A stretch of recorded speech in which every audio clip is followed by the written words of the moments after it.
안녕하세요. 전쟁이 끝나지 않고 증시에 계속 발목을 잡고 있습니다. 바이든 대통령이 이스라엘에 오늘 도착을 했거든요. 항공모함 2대가 이스라엘 지키고 있고, 미국 정부는 이스라엘 지원하기 위해서 분주히 예산을 편성하고 있죠. 이스라엘의 문제에 미국이 이토록 열정적인 이유는 뭘까요? 유태인들이 미국에서 경제, 언론, 정치를 꽉 쥐고 있습니다. 유태인 없이는 경제가 안 돌아가고 정치가 안 돌아가고 미디어가 안 돌아가죠. 그리고 그들끼리 똘똘 뭉치고 있어요. 그들이 표에 강력한 영향을 주고 있습니다. 내년에 대선이 있는 미국은 유태인의 표를 의식하지 않을 수가 없는 거죠.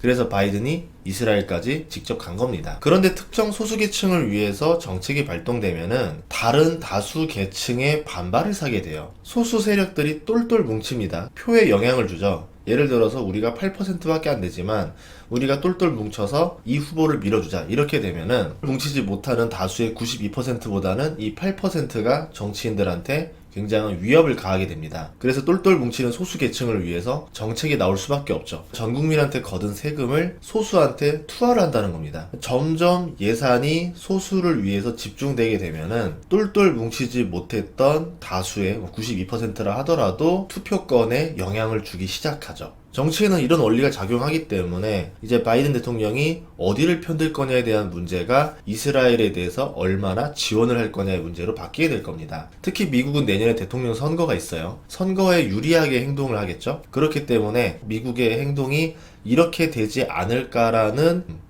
확률 높은 시나리오를 생각해 볼 수가 있습니다. 예를 들어서 이스라엘에 대한 국민들 지지율이 소수로 전락하게 되면은 미국은 다음 이스라엘 위기 때 도와주지 않을 가능성이 높겠죠. 미국이 셰일오일이 나오면서 원유 수급이 어느 정도 자급자족을 하기 시작합니다. 이게 수출을 하고도 있지만 수출도 하면서 수입도 합니다. 경질류가 많이 나오고 중질류가 적게 나오니까 중질류는 수입을 하고 경질류는 수출을 하고 이렇게 되면서 밸런스를 맞추는 건데, 어쨌든 뭐 총량만 보자면은 미국은 원유가 자급자족이 가능하다 이렇게 볼 수 있겠죠. 미국 내에서 원유가 자급자족이 가능하니까 그동안 중동에서 내가 엄청난 예산을 들여서 병력을 배치해가지고 갈등이 심한 중동의 평화를 억지로 힘으로 누르면서 유지할 필요가 없는 거죠. 돈 때문에 병력을 서서히 철수를 시킵니다. 그렇다고 해서 중동에 평화가 왔느냐? 오지 않았죠. 패권국이 있고 그 국가를 중심으로 평화를 유지할 수 있을 수도 없습니다. 이란이랑 사우디가 힘의 균형에 맞고 있고, 이라크도 있고, 계속 전쟁이 나고 있는 시리아도 있고, 골치 아픈 상황인 거죠. 이런 상황에서 병력만 빼버리면 중동이 앞으로 어떻게 될까? 난리가 날 수 있겠죠. 그런데 미국이 과거처럼 전쟁에 개입을 하지 않는 겁니다. 이렇게 되면은 중동은 화약고로 돌변할 수가 있죠. 다음번에는 제5차 중동 전쟁에 대해서도 대비를 해야 될 겁니다. 이번 이스라엘까지는 열심히 도울 것 같은데 다음번에는 미국이 어떻게 할 것인가 데이터가 있어서 여러분들께 보여드리려고 하거든요. 미국 국민들의 이스라엘에 대한 지지도를 한번 보여드릴게요. 2019년부터 2022년 3년 동안 미국 국민들의 이스라엘 호감도가 전체적으로 보면은 64%에서 67%로 3% 호감이 증가했습니다. 그런데 팔레스타인에 대한 호감도도 46%에서 52%로 상승을 했어요. 둘에 대한 호감이 늘어났다 볼 수 있는데요. 크게 문제가 없던 기간에 대한 데이터이기 때문에 지금 호감도가 상승한 거지, 아마 이번 사건으로 인해서는 좀 바뀌지 않았을까 이렇게 생각을 해봅니다. 이스라엘 정부에 대한 호감도는 41%에서 48%로 올라갔고요. 팔레스타인은 19%에서 28%로 상승을 많이 했어요. 이스라엘에 대한 상승도보다 팔레스타인에 대한 상승도가 훨씬 더 높습니다. 그리고 정부보다는 국민에 대한 호감도가 더 높다. 연령대로 보면 이스라엘의 호감을 가장 많이 가지고 있는 연령대는 65세 이상입니다. 2019년부터 2022년까지 77, 78% 사이를 꾸준하게 유지하고 있어요.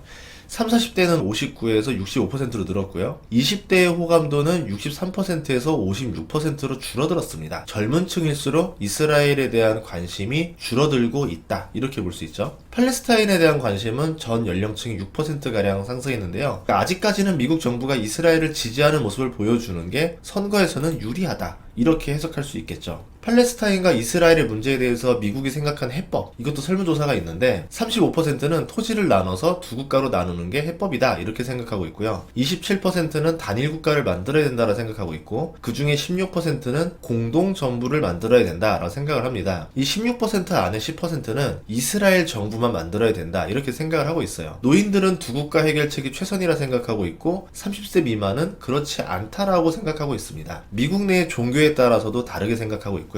그러면 젊은 층과 노인층은 왜 다르게 생각하는가? 저는 이제 미디어라던가 SNS, 교육 이런 것들이 영향을 끼치지 않았을까 이렇게 생각을 합니다. 정당별로 이스라엘에 대한 지지도는 어떤가 봤는데요. 2014년 이후에 민주당 응답자들은 이스라엘을 지지하는 경향이 크게 감소했습니다. 반면에 공화당은 이스라엘에 대한 지지율을 꾸준하게 유지하고 있어요. 민주당은 49%대 38%로 팔레스타인을 좀 더 선호하고 있고요. 공화당은 78%가 이스라엘에 대한 선호를 보여주고 있습니다. 이런 이유 때문에 트럼프가 이스라엘을 위한 중동 전략을 펼쳤다, 이렇게 해석할 수 있고, 반면에 민주당 같은 경우는 팔레스타인에 대한 호감이 더 높기 때문에 바이든 입장에서는 이스라엘을 적극적으로 도와주는 스탠스를 취하는 것도 애매할 수 있다라 보는 거죠. 결정적인 지원을 하지 않을 가능성, 이번에 이스라엘을 방문했지만 입으로만 도와줄 가능성, 도와주는 액션은 취하되 돈을 적게 쓴다던가 이런 모습들이 나오지 않을까 생각을 해요. 민주당과 공화당이 예산안을 편성할 때 이제 이스라엘을 얼마나 도와줄 거냐에 대해서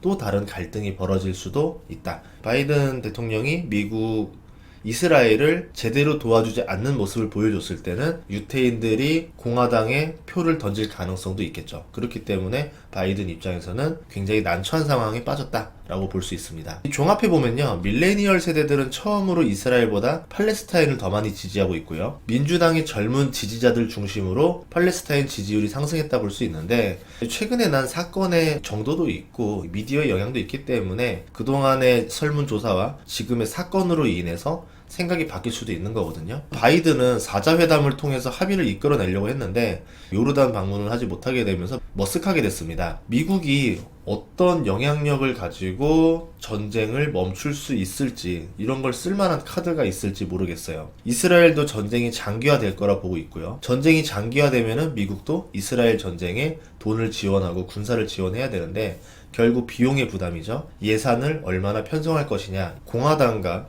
민주당의 스탠스를 봤을 때 고민이 될 것이다 라고 보고 있습니다. 이제 전쟁이 장기화되면 난민이 발생하게 되고 이 난민을 누가 받아줄 것이냐도 굉장히 문제예요. 과거에 다른 전쟁들 보면은 난민을 받아줍니다. 그런데 독특하게 이번 같은 경우는 가까이 있는 나라인 요르단과 이집트가 팔레스타인 난민을 받으려고 하질 않고 있어요. 다 각 나라마다 사정이 있어서 그렇습니다. 지리의 힘에 나오는 중동편을 보면 좀 이해할 수 있을 것 같아요. 중동의 각국들은 수니파랑 시아파로 나뉘어 있는데 국민 대다수는 시아파인데 수니파가 정권을 잡고 있는 국가들도 심심치 않게 볼 수 있거든요. 이런 것들은 정치가 불안정하겠죠. 그리고 중동에서 국경을 왔다 갔다 하면서 독립을 꿈꾸는 데가 쿠르드족이 있어요. 그리고 근본 이슬람을 추구하면서 국가 건설을 꿈꾸는 극단 세력들도 있고요. 정치가 불안정한 곳에서는 이런 세력들이 자기 영토 안에 와서 활기를 칠까봐 걱정을 하고 있습니다. 레바논 같은 경우는 과거와 다르게 시아파가 인구가 굉장히 많이 늘었어요. 출산율이 훨씬 더 높기 때문에. 그래서 1930년대 중반 이후로 지금 인구 조사를 안 하고 있어요. 왜? 지도층이 시아파가 아니거든요.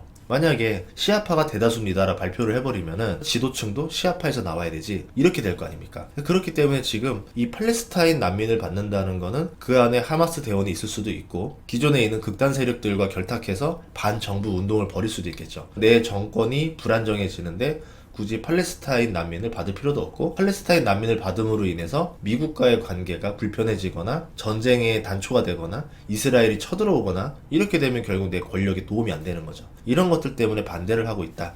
주변 국가들 보면은 정치가 다 불안하거든요. 이집트, 요르단, 시리아, 그리고 헤즈볼라가 장악하고 있는 곳이 레바논인데 레바논에 있는 군대들은 종이 군대입니다. 실질적으로 헤즈볼라 민병대들이 그 나라를 장악하고 있어요. 이스라엘 주변국들 정치적 불안이 훨씬 더 크기 때문에 주변국들은 전쟁이 장기화되는 게 오히려 이득이다라 판단할 수도 있는 거죠. 내가 권력 유지를 하기 위해서는 관심을 밖으로 몰아야 되고 미국이 언제든지 우리나라로 쳐들어올 수 있어 이러면서 반대 세력을 누르는 데 써먹을 수도 있겠죠. 이 문제를 해결하려면 미국과 이란의 합의가 있어야 된다 보는데요. 특히 레바논과 시리아는 이란의 지원을 받고 있고 이란은 이 둘을 활용해서 전쟁을 장기화할 수가 있습니다. 이스라엘 예비군이 지금 각국에서 생업을 포기하고 온 사람들이잖아요. 전쟁을 빨리 끝내고 생업으로 돌아가야 되는데 몇 년씩 싸우기에는 지금 경제적 부담이 굉장히 크겠죠. 미국도 이스라엘을 위해서 예산을 많이 지원할 수도 없는 상황일 겁니다. 이란은 사우디와 이스라엘 수교를 막기 위해서라도 계속 중동 내 갈등을 키우는 게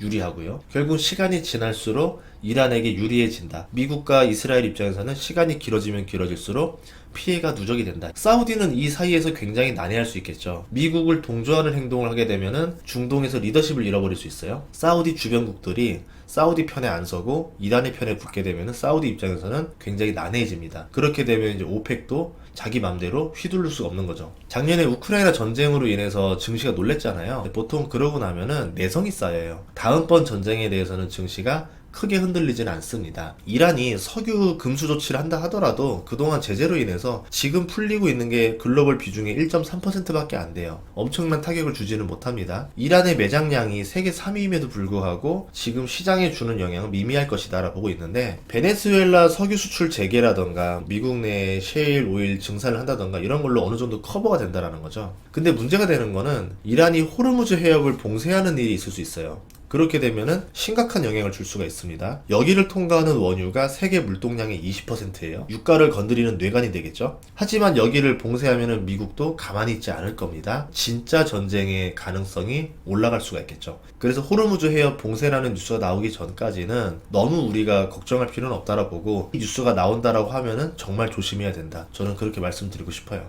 그리고 전쟁이 장기화되게 되면은 미국 내에서도 셰일오일 증산을 위해서 규제 완화 같은 정책이 나올 수가 있습니다. 미국 셰일 회사들은 굉장히 유리한 상태예요. 유가도 높은데 지금 풀로 생산하고 있습니다. 돈을 쓸어 담고 있다라는 거죠. 그래서 러시아라던가 중동 분쟁이 길어질수록 미국의 셰일 회사들만 유리해지는 상황이 나올 수도 있다. 이렇게 말씀드리고 싶습니다. 다음 시간에도 좋은 정보로 찾아뵙겠습니다. 구독과 좋아요, 알림 설정 부탁드릴게요. 고맙습니다.